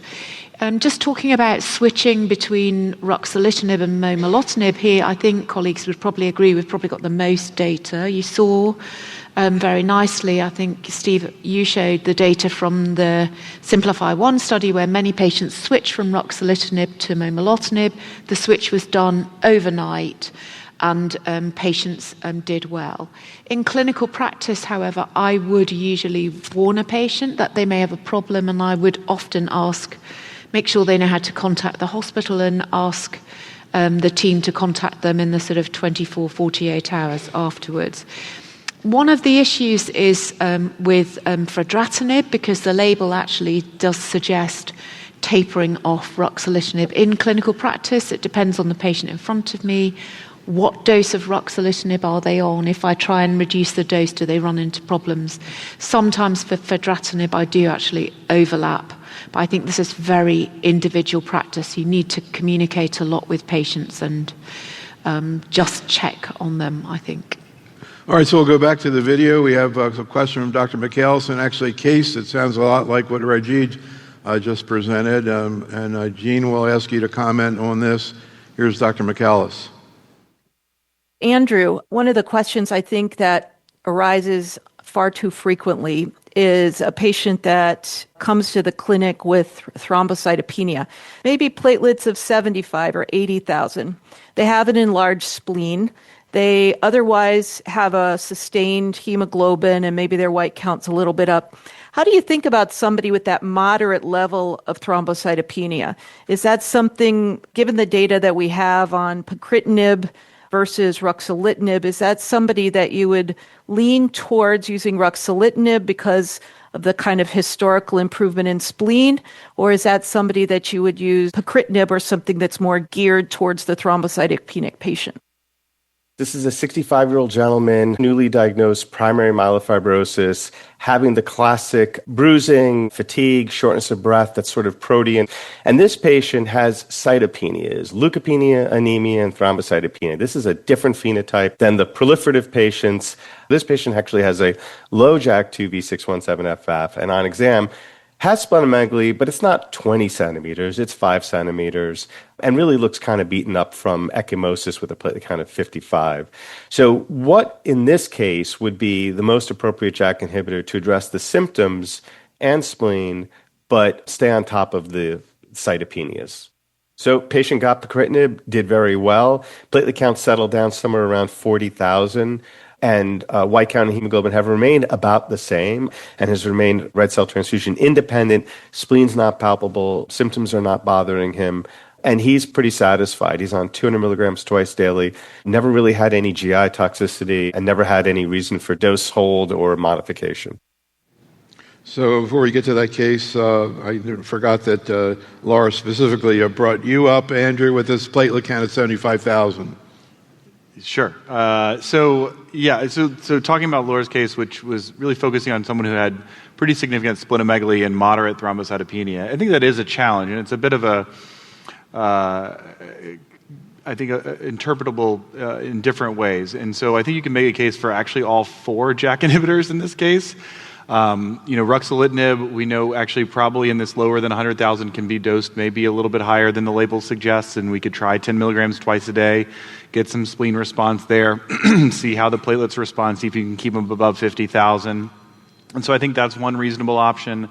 Certainly, pacritinib's label is for less than 50,000, but we have data in less than 100,000 from PERSIST-2. So I think that could be a reasonable option as well. Momelotinib, again, also would be an option here as well. But specifically, we haven't talked too much about fedratinib, but this might be an area that if that splenomegaly is quite profound, that might be the optimal choice here, because if you had to rank kind of the ability of spleen volume reduction among our JAK inhibitors, fedratinib might be the most potent. It certainly has the highest spleen response rates and maybe the most rigid way of assessing spleen responses within the Jakarta trial, and it enrolled patients in Jakarta down to 50,000 platelets. So even in this kind of moderate thrombocytopenia realm of 50 to 100,000 platelets, it could be a good option. Certainly need to have close monitoring, and Claire already referenced the different kind of supportive therapies that are needed in counseling, but that might be the one area where I would favor fedratinib in the frontline setting in a kind of a reliable patient. Well, that's really interesting comment. So, Jeanne, any thoughts about this patient, hemoglobin 8.2, platelets 55,000? Yeah, so that's a tough case because I can't remember what he said about the symptoms, but the splenomegaly is pretty mild and they do have the cytopenias. I would agree with the pacritinib that was chosen. I think that with those numbers, that makes sense. One could also use the momelotinib in that setting, especially because there is anemia. And the platelets are, in a range that would be acceptable for that. Sometimes it's what will be able to be covered well by insurance. But overall, I think that any of those options, including observation, depending on the degree of symptom burden that the patient has, may be appropriate. So, Claire, before you get into your talk, any comments? Well, I think a few things to say. I mean, I think John mentioned the patient had a lot of bruising. So a lot of patients in London tend to be on anticoagulants, so that's a big worry. And, pacritinib, there was the concern about bleeding. So I think, yes, I can't use pacritinib in the UK unless I have the patient in the Pacifica study. But I think I just wanted to emphasize that patient has a bad outlook. And so if they are fit enough for transplant, I wouldn't want to be fiddling around with low doses of a JAK inhibitor. I think 65, cytopenic, bleeding, very limited options. When we come to discuss novel agents, not many novel agents that we could be putting that patient on. So just wanted to raise that point. Great point. All right, let's talk about some of the novel agents that are under investigation. Okay, so thanks very much for giving me the opportunity to try to cover like a fistful of different therapies, and I know you limited the ones that we could talk about today. So thanks to my colleagues for covering options that we have routinely available in the clinic for patients. And we've highlighted today anemia and the number of options that we have for anemia, but we still have patients that have anemia. We have 30% or so response rates. They last well for some patients, but they do wane. So we do need to think about this as an area of unmet need. It's also a very potent prognostic indicator. So there are a number of targets of interest for our anemic patients. We've heard already about momelotinib and pacritinib and their targeting of ACVR1. But we also are focusing on the TGF-beta superfamily members. Luspatercept is listed on this slide, but we're also going to talk about elritercept. And there are a number of other agents targeting the hepcidin pathways, such as the DISC agent and others, that could be useful in this setting. Specifically thinking about luspatercept, of course, this is an agent that has been approved for MDS, and I suspect colleagues in the United States are able to use this agent. I saw it in the NCCN guidelines for myelofibrosis.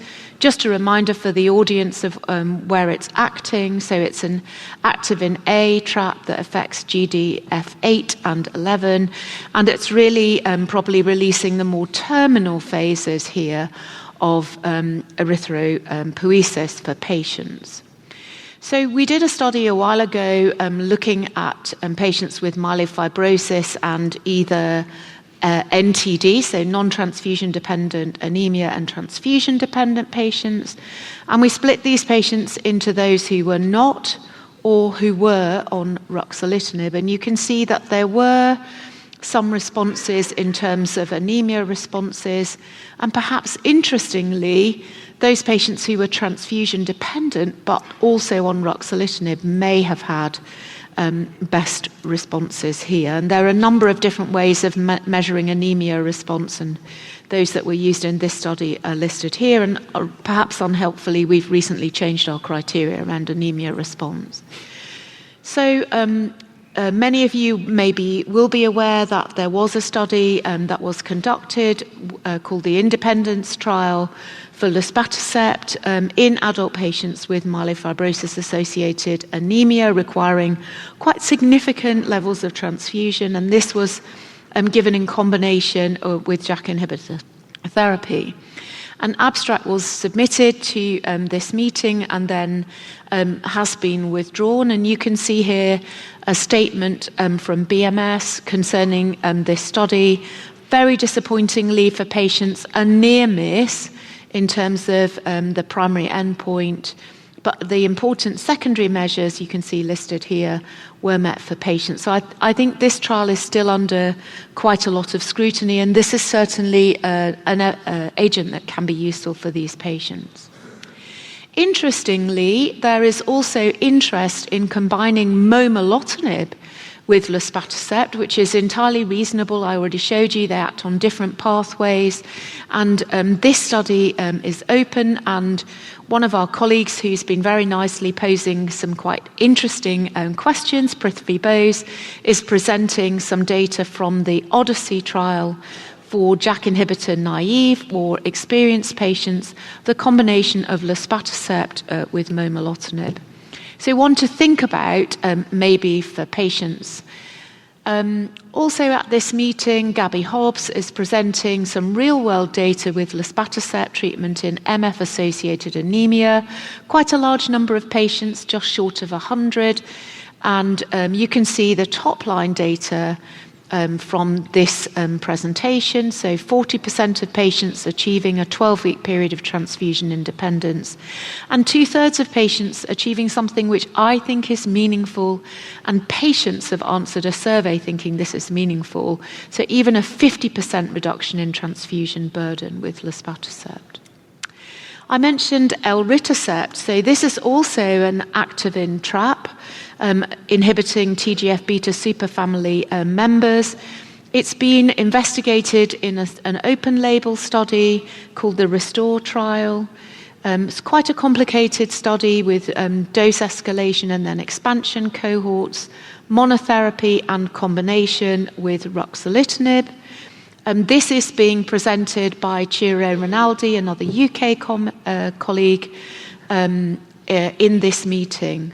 And it is hoped that we'll be taking this agent forward. Interestingly, what you'll see if you read the abstract is with this agent, unlike luspatercept, we seem to be getting spleen symptoms and maybe also molecular responses. And that's thought to be due to effects on the microenvironment. Another agent that's in investigation is the MDM2 inhibitor, navtemadlin. John presented some results at ASH last year of the Boreas study. This could be the next approved therapy, perhaps for myelofibrosis, on the back of this study, which was a monotherapy study in the second-line setting. Here you've seen lots of waterfall plots today. Here you can see spleen and symptom responses in this study compared to best available therapy. On the preceding slide, I mentioned p53 mutations. So patients may have an increase in p53 clones, but the data from this study suggests that those clones were pre-existing. And of course, p53 mutations are a worry. In this study, there was also nice correlations. We're searching for better endpoints in MF with driver gene mutation, a VAF burden reduction, and also changes in CD34 correlating with progression-free and overall survival. So there is a currently open first-line study. So this is a reason for highlighting this to you in the audience today and community clinicians. This is a new design of study in myelofibrosis. So patients are being recruited who are JAK inhibitor naive, given a run-in period. And if they have a suboptimal response, they are then randomized to either navtemadlin plus ruxolitinib or placebo plus ruxolitinib, and this is currently open. We have completed recruitment to a study with selinexor, which is an XPO1 inhibitor, and we could expect to see some data with regard to that agent, perhaps at ASCO and EHA next year. I also want to speak quickly about BET inhibitors. So BET inhibitors target NF-kappa B, inflammation, and cytokines. They also may well have effects on erythroid and megakaryocytic maturation. Raajit has presented data from the Upfront Manifest-2 study, as has John. And at this study, Raajit, you'll be at this meeting, you'll be stepping up again, Raajit, showing the 96-week data. So this is 2-year data from this important study, just to show the data that was presented from 72 weeks at EHA by Alessandro Vanucci, and to orientate you, so slightly different way of showing waterfall plots. Here's the SVR35 response. The lighter colors here are the placebo arm, and here is the pelabresib arm, so you can see incremental, significant benefit here for patients at week 24. Almost a doubling of SVR35 in the ITT patient population, and in those evaluable, significantly higher. And also just to draw your attention to the mean change in spleen volume here, 57% reduction at week 72 compared to 34.9, so just under the target with ruxolitinib.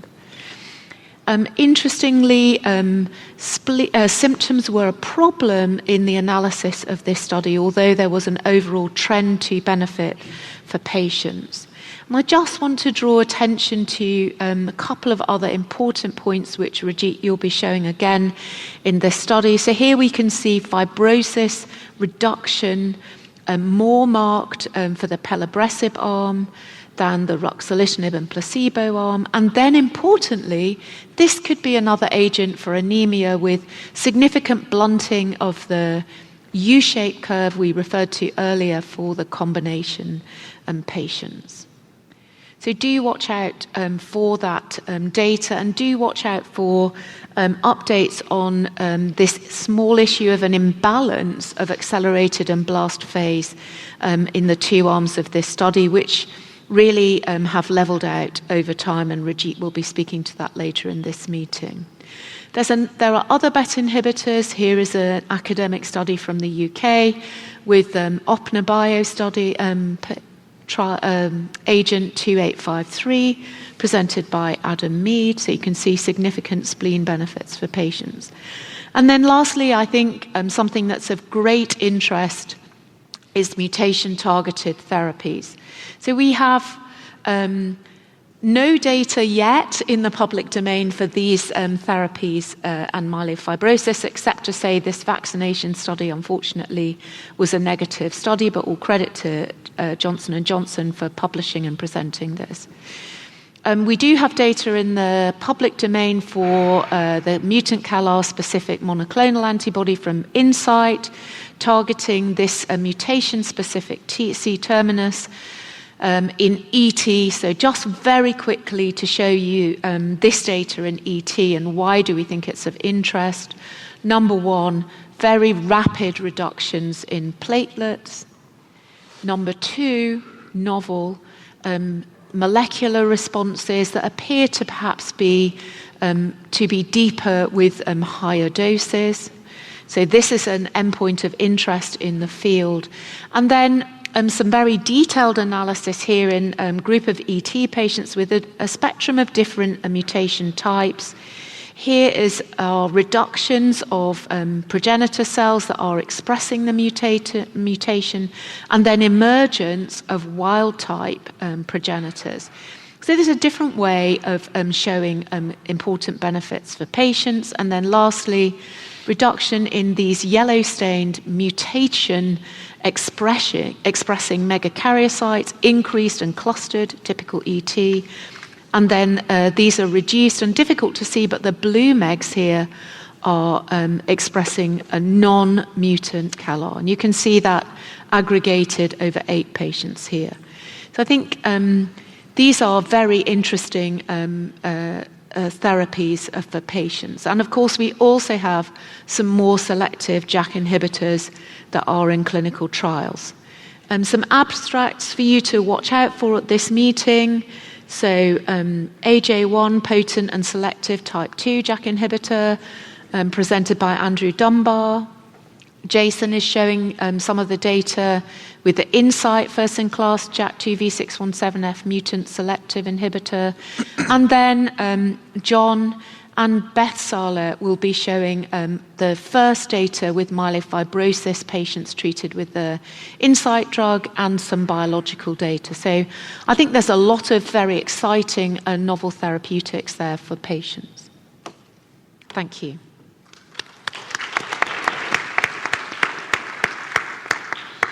So, Stephen, I'd like you to respond to this case that Laura is going to present, and then a question that Dr. Bose has. 78-year-old lady. She's quite fatigued. She has mild spleen enlargement. We marrowed her, and she has primary myelofibrosis, and she has a lot of ring sideroblasts on these exams. Her molecular testing shows that she's got a CALR mutation and SF3B1. I tried her on momelotinib because of her anemia, but she became dizzy. She had some peripheral neuropathy. So I switched her to luspatercept, and her hemoglobin has risen to about 10.5 or 11. She's asymptomatic and doing very well on luspatercept monotherapy right now. Any questions about her case? Do you think it'd be interesting to hear them discuss? Oh, yeah, I would absolutely ask what their approach would be. Would they use a combination of a JAK inhibitor plus luspatercept?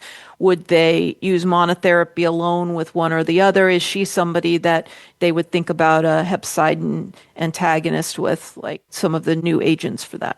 If you do start luspatercept, you do the same dose escalations that you would do in myelodysplastic syndrome. And is there a terminus for that? Is there a time when you would stop using it?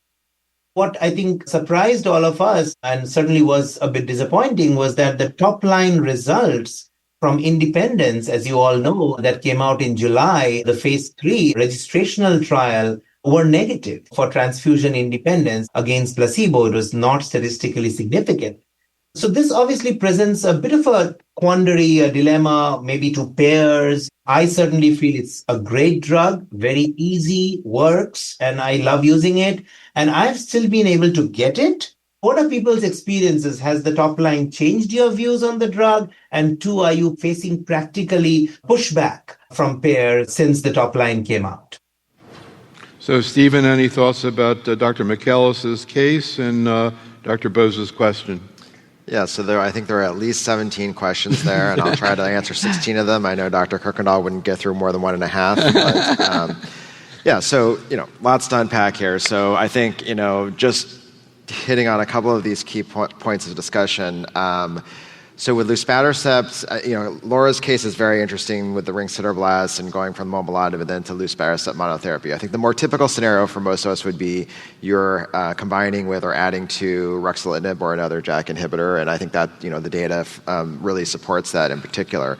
Getting to the top line data from Independence being negative, so to speak, it didn't meet its primary endpoint, but still there's evidence that aligns with the prior study that there is benefit with regard to anemia. And I think in my experience and for many of us in practice, we have seen that for sure that there is anemia benefit with luspatercept.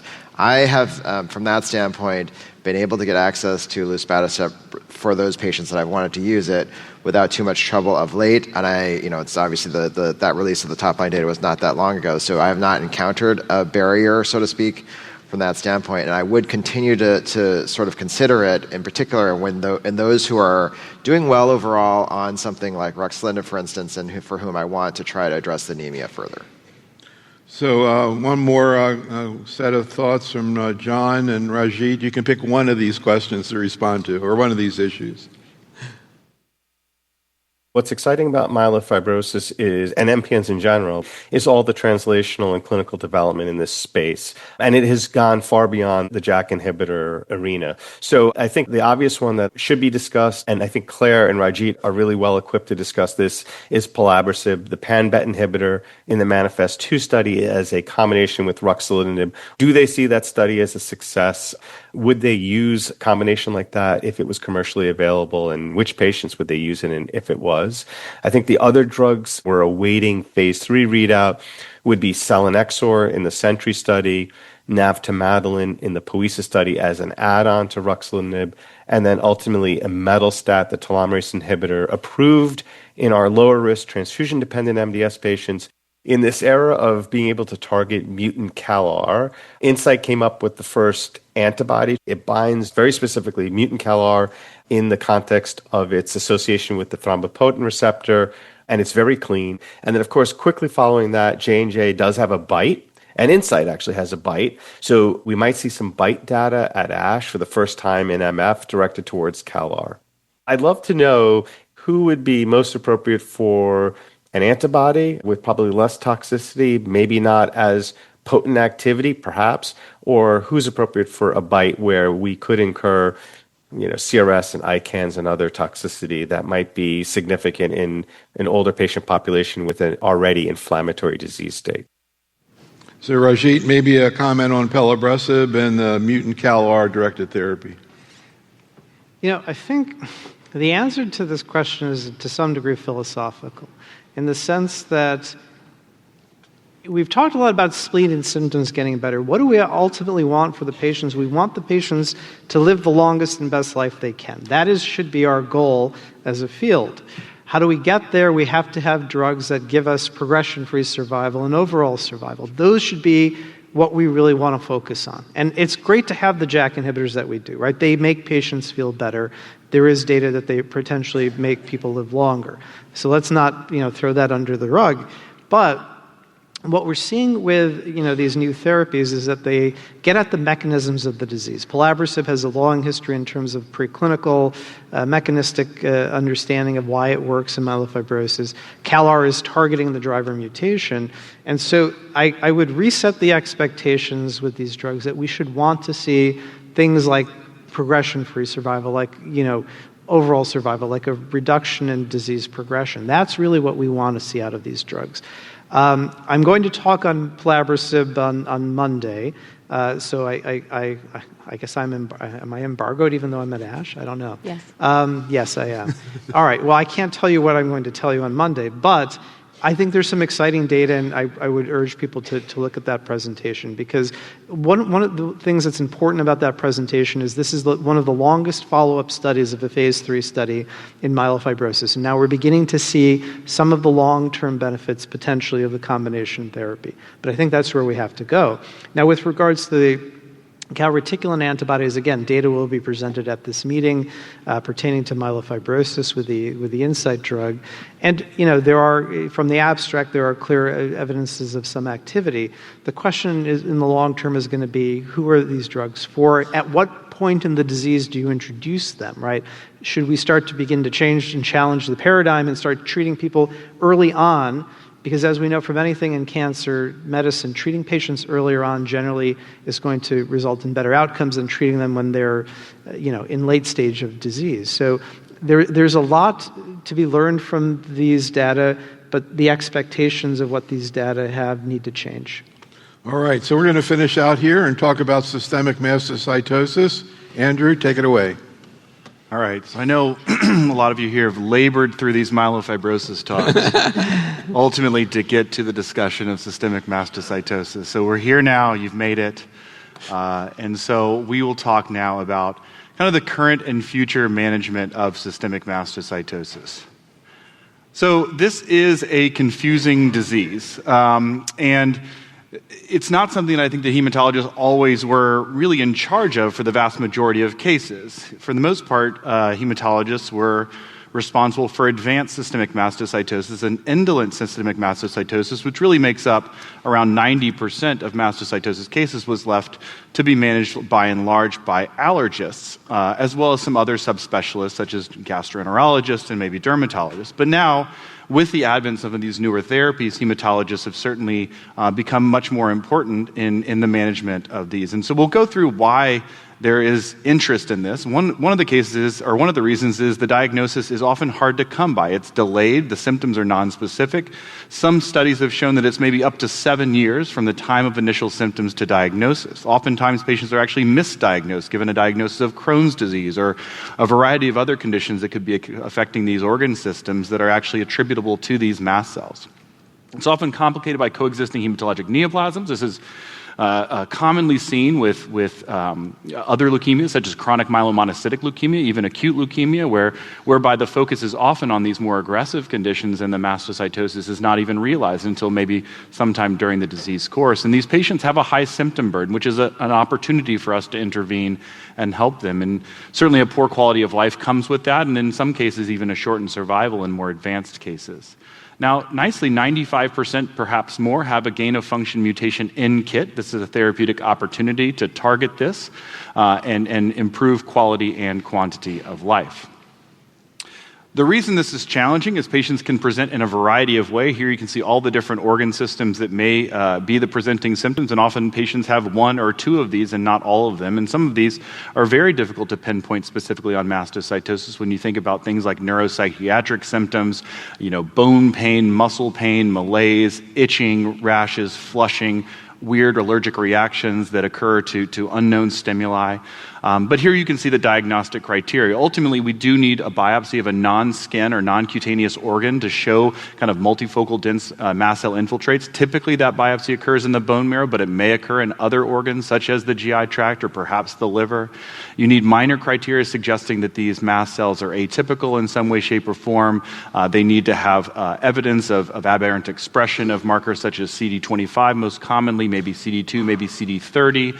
And then certainly the presence of a KIT mutation is important, but even that's challenging because most of the historical testing we did for KIT mutations wasn't good enough to find it. And so now you have to do digital droplet PCR, other very highly sensitive tests that go down to 0.03%, right, to catch these. We're still getting frequent referrals for rule out mastocytosis, KIT negative in patients where the sensitivity of the test was 1% or 5%, and that's going to miss the vast majority of these. And then lastly, and maybe the most easily tested, is the tryptase level. So typically in patients that have a mast cell burden, they have a tryptase level that's greater than 20. So how could people possibly get confused with this disease?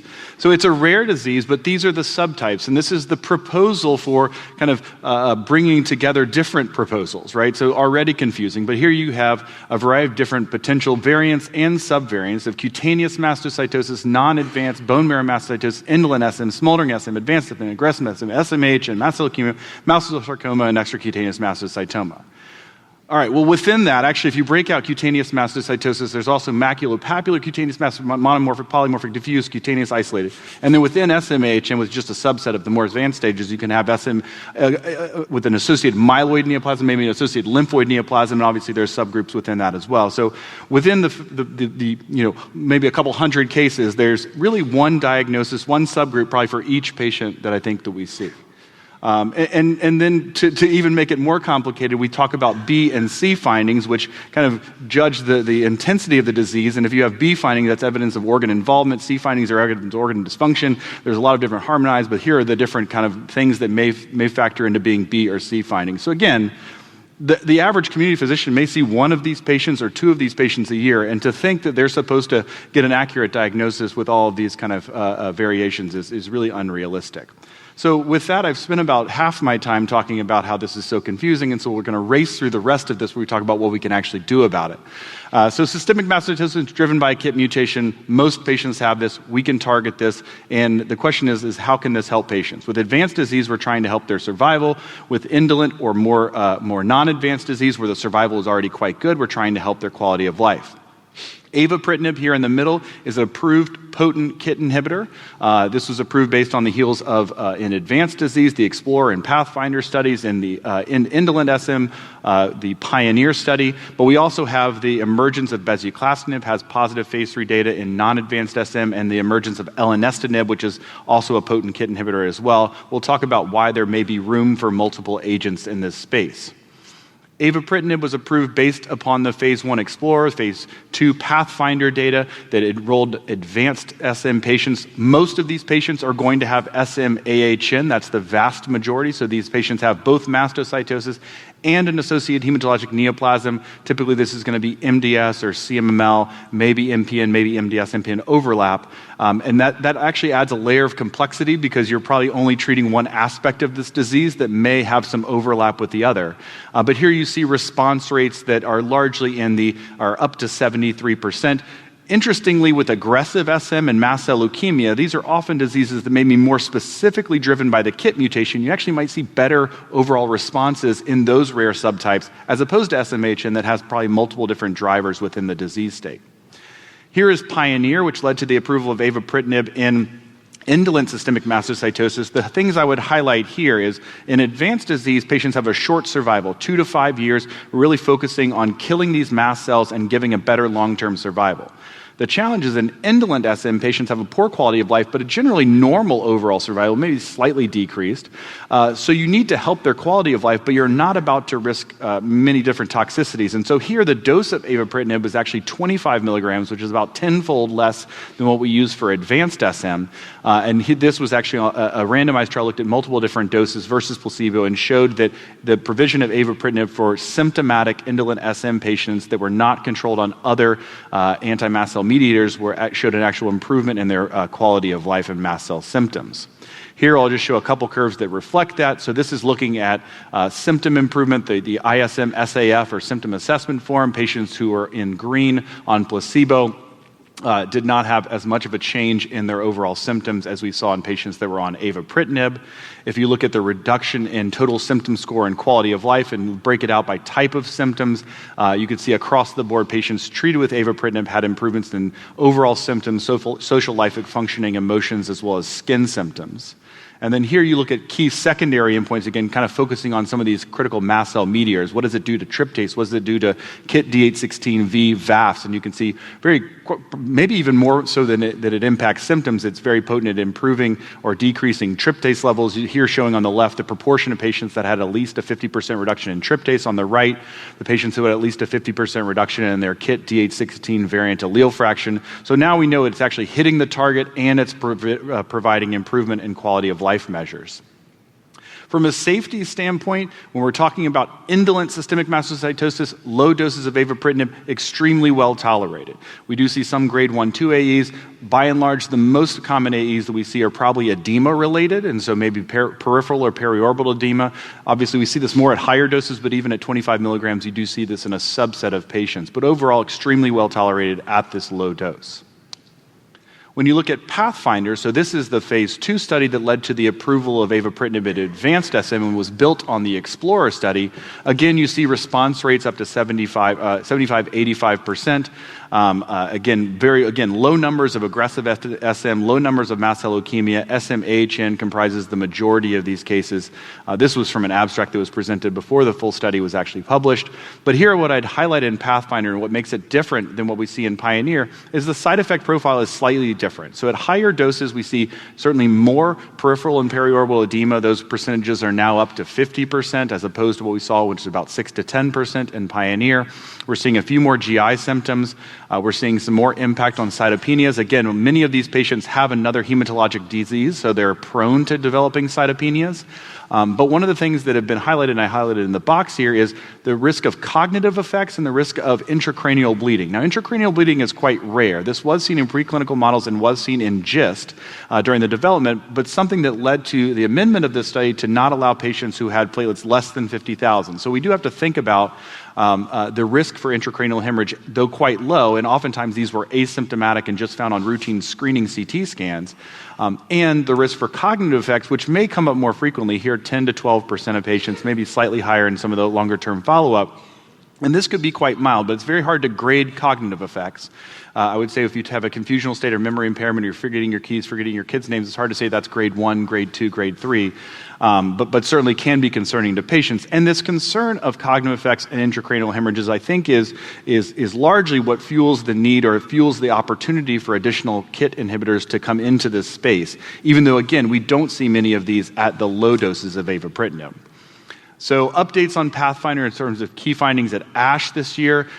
We do see kind of best confirmed overall response rates and long-term follow-up of 87%, median timed response of 3 months, median duration of response was not reached, median PFS, again, focusing on that aggressive SM or the mast cell leukemia subtypes, is 48 months, and SM-AHN as well. Again, showing 48 months of the PFS, and then median overall survival update. So again, getting some long-term data from these Pathfinder studies as well is quite nice to see. Looking at Summit, which is the development of bezuclastinib, another potent KIT inhibitor in non-advanced systemic mastocytosis, really a treatment design that was quite similar to Pioneer in terms of looking at multiple different dose formulations, looking at patients with symptoms who have indolent SM and comparing that to placebo.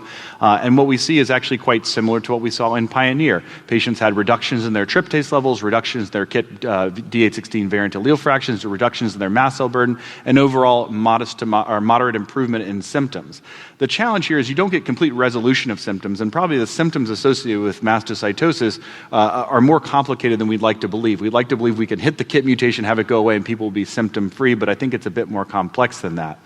It's really difficult to compare across trials between Summit and Pioneer, though we're often asked to do so, but I would say largely what I've seen is quite comparable, the ability to hit mast cell markers and improve symptoms in patients that otherwise have uncontrolled symptoms despite being on multiple antihistamines and perhaps other supportive care options. And here we see positive top-line results from bezuclastinib across all primary and key secondary endpoints from the Summit trial. This was reported out over the summer as well, and we'll get updated data at this year's ASH, as referenced here. So again, focus in on what will be presented with bezuclastinib at ASH this year by Lindsay Ryan. And then lastly, I'll touch quickly on elenestinib, or BLU-263. This is a potent KIT inhibitor with minimal penetration through the blood-brain barrier, so potentially offsetting some of those concerns for either intracranial hemorrhages or cognitive effects. This is in the ongoing HARBOR study, which is evaluating elenestinib in symptomatic indolent systemic mastocytosis. So we will continue to follow that study and see if that presents another option to this space. Here, Dr. Bose, who's been giving us, I would highlight, has a great review article looking at the efficacy of KIT inhibitors in clinical trials in advanced SM as well as in non-advanced SM. I think this is a great resource to get all of this information in one place, as again, I understand that these patients do not come across quite frequently, and so if you've forgotten the last time you reviewed the data, it's always helpful to go back and find this well-written review article to refresh your memory. And the last thing I would touch on is future direction. So I think some of the questions I touched on earlier, it's the challenge in SM-AHN is you have multiple different diseases that are ongoing. We don't have data for combination therapy of treating both diseases at the same time, yet it would certainly make sense to do so. There has been concern, certainly with the thrombocytopenia and cytopenias that often go, is of giving combinations, but APEX, that is looking at bezuclastinib, will have a combo subset. We actually have an investigator-initiated trial at Moffitt looking at decitabine plus avapritinib in patients that have SM-AHN. And then I would highlight a specific abstract 3763 that's looking at the clonal and biological underpinnings of systemic mastocytosis with an associated hematologic neoplasm. Actually fascinating results from Eric Padron's lab looking at how the two diseases may interplay within some interesting mouse modeling. And then I would also highlight maybe beyond KIT inhibition, looking at BTK inhibition. As we do know, the BTK is involved in IgE-mediated mast cell activation and degranulation. Acalabrutinib and ibrutinib have shown preclinical activity, and another BTK inhibitor, TLA95, is currently being evaluated in a randomized phase 2 study. And with that, I'll finish up and turn it over to Prithvi, it looks like. Awesome. So before we get into Dr. Bose's questions, Andrew, Just, I don't know, it's just a simple question. What's your vision for why you see this overlap between SM and hematologic cancers? Like, what do you think the pathophysiology, what's going on pathogenically? Yeah, it's fascinating, actually. I think we've always kind of accepted that SMH and that these often play together, but I think particularly it's interesting that CMML is the partner, because that's a relatively rare disease, but there's something together with the CMML and the KIT mutation. I think there's an interplay there that maybe one allows for the other or vice versa. And I think that's one of the abstract that I highlighted in the poster. I think there's some interesting basic science that's ongoing. Unfortunately, as a rare disease, I don't think SM has gotten the interest, I think, from the basic scientists as much as it has recently. And I think there's some interesting questions to be asked. And I think we can learn a lot about just leukemias in general from studying it. Anything you want to add to that, Stephen? I'm just stunned by Dr. Kuykendall's elegant explanation of the conundrum between SM and AHN. I mean, all jokes aside, I think it is absolutely fascinating, and we don't totally understand it. And Dr. Padron and others are really trying to unravel that, so to speak. But from the clinical standpoint, I think that makes it just extremely challenging, because we've clearly made a lot of progress with KIT-directed therapies, but the AHN component remains very difficult in that setting. Am I picking up a little thing between the two of you? I just met him. All my mind, today. right? Yeah. All right, well, let's go back to Dr. Bose. I think the biggest thing for treating physicians is how to subclassify SM. Like what's indolent, what's smoldering, what's advanced. Somebody should walk them through this. And Andrew would be very good. He explains well and keeps it simple. Not to mention that advanced, again, can come in different flavors. It can be mast cell leukemia, it can be SMAHN, it can be aggressive SM. A direct implication of this is that the dose of avapritinib is completely different, with 25 milligram being the ISM dose and 200 milligram being the advanced SM dose. So what do the faculty advise our community colleagues to look for as they see a new patient with SM? In the advanced setting, where it's 200, we know the cognitive problems are a reality. We know the intracranial bleeds can occur. Are you always starting at 200, or are you maybe starting at 100? Are you seeing the cognitive stuff? Does it reverse? So, Andrew, I hear you're pretty good at explaining a different classification. Also, what's the pathophysiology of the intracranial bleeds? Yeah, I don't think it's extremely well understood. I think it was seen in preclinical mouse modeling, was seen a little bit in GIST, which is actually used at a dose of 300 milligrams daily. And so the need for kind of periodic CT scans just for monitoring was involved in the Pathfinder and Explorer studies. And I think when a couple events showed up, then it was adjusted to not allow for patients with less than 50,000 platelets, and after that, really not seen. And so it probably has to do with the interplay of crossing the blood-brain barrier, and probably thrombocytopenia plays a role as well. Talking about just the subgroups of SM, I think the simplest way to think about it is non-advanced and advanced. Advanced, worse overall survival, more aggressive disease, you have evidence of organ dysfunction. Organ dysfunction are these quote-unquote C findings.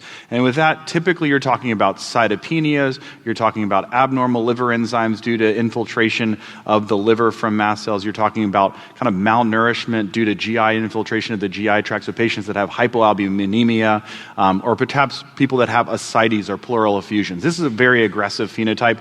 It's really, you kind of know it when you see it with these patients. And a lot of times the cytopenia certainly could be driven by the AHN. So that's a different discussion where you have to get into which aspect of the disease you want to treat. With indolent SM, much more common to present with kind of isolated GI symptoms or isolated cutaneous symptoms. And I think the important to make the distinction between kind of non-advanced and advanced, or indolent and advanced, is your goal of treatment is different. And so with indolent or non-advanced, your goal is going to be quality of life symptoms. With advanced, your goal is going to be on cytoreduction. And the other subgroups within that are probably not super relevant for the community. All right, Stephen, you can take this next question from Dr. Bose. Let's touch on the subject of advanced SM, which is, of course, about 10% of all SM. I think aggressive SM and mast cell leukemia are fairly straightforward to diagnose. But then we have SMAHN, which in my view is a very heterogeneous entity, where you have the SM component and you have an associated hematologic neoplasm. How do you regard the patient who technically has SMAHN because they have SM and they have an AHN, but both of those are indolent? We know that the spirit of this classification is that generally the AHN is bad and that's why it's advanced. That's why they have a bad prognosis. But how do folks deal with the situations where both components are completely indolent, or maybe the SM is behaving indolently, but the AHN is really what is concerning you? Are you giving KIT inhibitors to everyone or just to some where the SM is the problem? Stephen? So definitely appreciate, once again, Dr. Bose's 1,572 awesome questions. So I'll try to address a couple of those. So, first just to say, the majority of the patients that I see in my practice with SM are the non-advanced population. But I think in general, for the practicing clinicians, the approach is, for when we're talking about SM and AHN, you do your best to understand what essentially is causing the problem. It could be both, but in some cases, more clearly the AHN, maybe it's causing cytopenias. In some cases, it's more the SM in terms of the typical SM-associated symptoms and complications, and then direct your therapies against one or both of those from that initial assessment. So if it is thought to be the SM that's really causing the problem, then one of the KIT-directed agents, avapritinib, of course, being the currently approved option. In particular, if the AHN component is really, sort of the culprit, then, whether it's hypomethylation agent or some other type of therapy, or, as Andrew's IST, combining hypomethylation agent plus avapritinib. So that's, in general, I think, how to approach that. And then the last part in terms of, are you administering these inhibitors to all of your patients?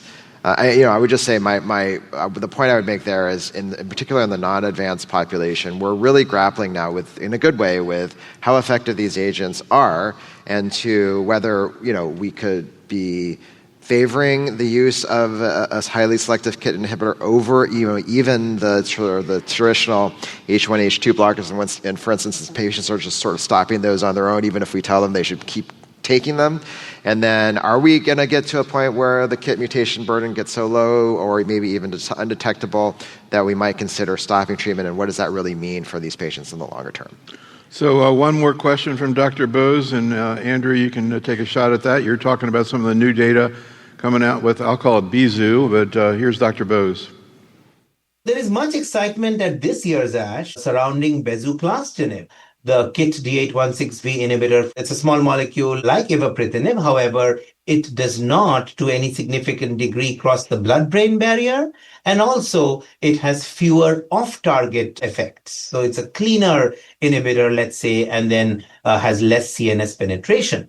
So the results of the SUMMIT study will be presented at this meeting. And as you guys are probably aware, this study met all its endpoints. And so one would expect that bezuclastinib would get approved for indolent and smoldering systemic mastocytosis. And so just wondering, two good drugs, two safe drugs, and just some differences in terms of off-target effects, CNS penetration, etc. How do folks think these two will be used?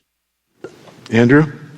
Yeah, so again, the Bezu data is really in non-advanced SM. And so right now it's tough to say that there's any differentiating features between Bezu and avapritinib, because at the low doses that Ava is used at in indolent SM, we don't really see too many issues with the cognitive effects and the intracranial hemorrhages. So at that dose, I don't know if Bezu has a clear kind of differentiating feature. I think maybe in the advanced population, we could have that discussion more so. I think it's just nice to have two different agents. I think when you look at the Bezu data, it's very similar as far as just patterns of response rates and impact on mast cell mediators. And so I think you just have two options that you can discuss with patients. So I really appreciate all three of our docs here, Dr. Bose, Mascarenas, and Michaelis, for working with me to try to make this more useful. And thanks so much to our faculty here on the stage for their participation. Thanks so much.